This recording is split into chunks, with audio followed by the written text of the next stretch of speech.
Allah speaks about RIBA. RIBA is usury and interest, which you and I know as Muslims. We know it necessarily that is haram. Allah says it clearly.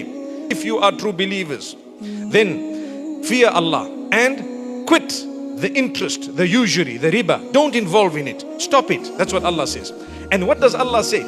Now, remember, riba, what is riba? I am investing, I want back something, but it's an unethical, immoral deal. That's riba. Allah tells you in the same verse where He says, Allah will extinguish, Allah will cause to be destroyed that which is filled with usury. It cannot come with blessings, and it will not last long, and it will bring about problems and issues in your life, and it will bring about negativity and so on, and we will cancel it, delete it, deplete it, and you are left almost suicidal in a lot of cases. You know of people who in other countries where they don't even believe in all of this and they just do as they please. Many times they tend to purchase something which they will have to be paying back for the next 30 years without having thought that next year I might lose my job and it's only been 1 year since the beginning of the payment.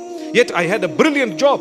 What happened during COVID, so many people lost their jobs. If you look at the amount of suicides of people living in Western countries simply because they lost the job, they lost the things, they lost their houses, they lost their cars, they lost their furniture, they lost their accessories, they lost everything. Their whole life was sitting on credit, the whole life.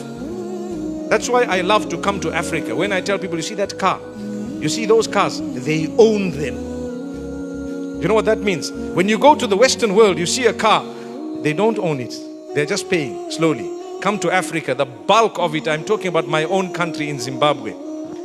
You see the cars on the road, they own them. What that means is we are not paying monthly. These are our cars. We are living happily than those who are paying for a fancy looking vehicle for the next so many years. May Allah Almighty grant us contentment. Do not be, listen very carefully, do not be ashamed to live or to downgrade your life to the position that Allah has kept it. He will give you an upgrade very soon.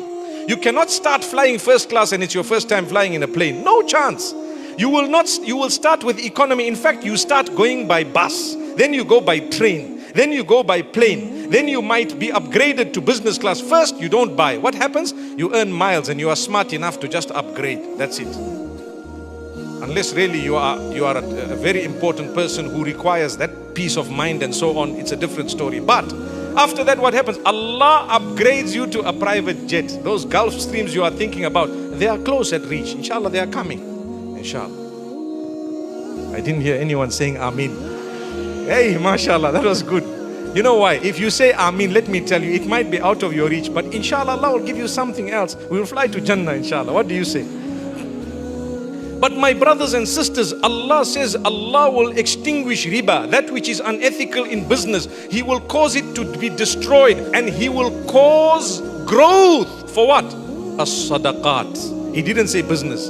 He said, look how Allah words it. Allah says, I will destroy interest and usury and I will cause to grow the charities. Allahu Akbar.